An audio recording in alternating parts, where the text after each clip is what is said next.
Hey guys, welcome back to another episode of the Butterfly Effect podcast, and today is a video that I've had on my mind for a few days now, given all the sort of latest stuff about Lost Records. I've kept it from Liam though. I wanted to spring it on him, and I thought might be a nice little talking point, especially because he is very excited for Lost Records. However, mate, I am going to be slightly playing devil's advocate in this video, and I'm going to pitch something to you. I want to see what you're thinking on it. We're both guilty of this. I think the whole community is as well. But like when you first see Lost Records, you know it's made from DontNod. And what's one of the first things we all say? This is very much like Life is Strange. There's even some people in the comments that have suggested it could be a connected universe. DontNod have come out and said that the lead character Swan loves music, loves animals, is a bit of a loner, which, you know, again reminds us of Max from Life is Strange Season 1. But what I wanted to say is almost like, is there a danger, and I'm going to use the Quarry and Until Dawn here as like a casing example, is there a danger that Lost Records, because it's a new franchise, it's trying to get up on its own 2 feet and maybe distance itself from Life is Strange a little bit? It's not DontNod anymore. That because of the similarities, it will always be in Life is Strange's shadow. Yeah, it's a good question, and I definitely think there are going to be, how do I say, like you said, a lot of similarities, a lot of parallels, and we're not going to be able to play this game without sort of thinking, oh, that's just like this in Life is Strange. Like already we've got like a rebellion punk girl who plays guitar, who like dyes their hair, and you know, skates, and then we've already got someone else who, you know, the main character who has a hobby with something creative. So you've got Swan with her camcorder, and you know, we've had Sean who sketches, and we've had Max who, you know, does photographs.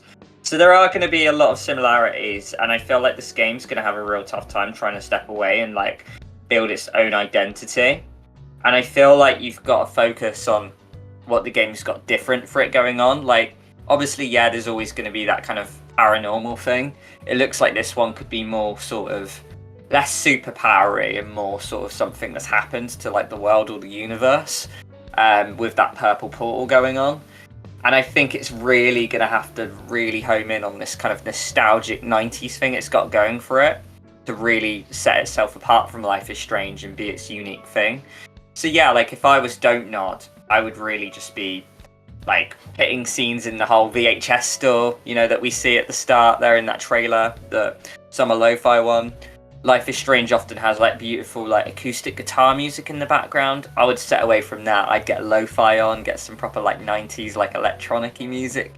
And yeah, just kind of really play with the filters and stuff, and kind of like the fashion, just really set it in a different universe to kind of make sure that it, like you say, it doesn't end up being that game that lives in Life is Strange's shadow. Yeah, because I mean, that's the thing, we've already talked about like how some of the characters are similar, like even like with Nora and Chloe, yeah, short hair, bit rebellious, has a garage, you know, quite a clear thing there. We've spoke about Swan and Max. Even just like the aesthetics as well, like when I first see like the Lost Records trailer, you see kids, which obviously again is similar to Life is Strange Season 1, you know, sat on like a hilltop, they're looking at the sun going down. Again, it's all very Life is Strange. But the thing, I'll come back to the point I mentioned before about like the Quarry and Until Dawn, is that when the Quarry was announced, rightly so, we was excited because it was billed as the spiritual successor to Until Dawn. The game comes out, and don't get me wrong, this isn't me trashing the Quarry. I think the Quarry is a good game. But I think generally, as like a gaming community, would probably accept that Until Dawn is better. And one of the reasons I say that is that sometimes when you're playing the Quarry, and we've both said this as well, mate, there are some like direct parallels, like even down to silly things like being able to kill a squirrel. You can do it in Until Dawn, you can do it in the Quarry. You have a moment where a character comes in and acts as exposition to explain the plot, whether it's the stranger or Laura from the Quarry. There's so many parallels. Yeah, even like amputation, right? Exactly, yeah. So you're naturally harking back to that first game, and that's why I'm sat there and I'm like, don't get me wrong, Lost Records, it seems really good and I'm hyped for it, but like, I'm gonna, because of that Until Dawn Quarry thing, I'm almost slightly tempering expectations because I'm like, are they going to be brave enough to go away from what they've done from Life is Strange before? Because otherwise it could seem like this is another sort of copycat thing, and Life is Strange is always going to be seen as like the OG series, you know? For sure, because I can, like, I mean, we've mentioned the characters, like, I can already seeing it being fairly similar, where you'll be in, like, a really quirky bedroom, you can examine items, and there'll be, like, the little sort of displays on the screen to point, like, in handwritten style, like, what this is, like, what you can do with it.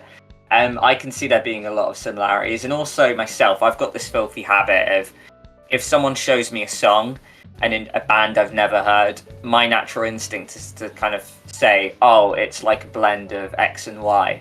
Like, and I do the same with games. If someone's like, oh, describe this game to me, what is it like? I'll be like, oh, it's kind of like this game meets this game.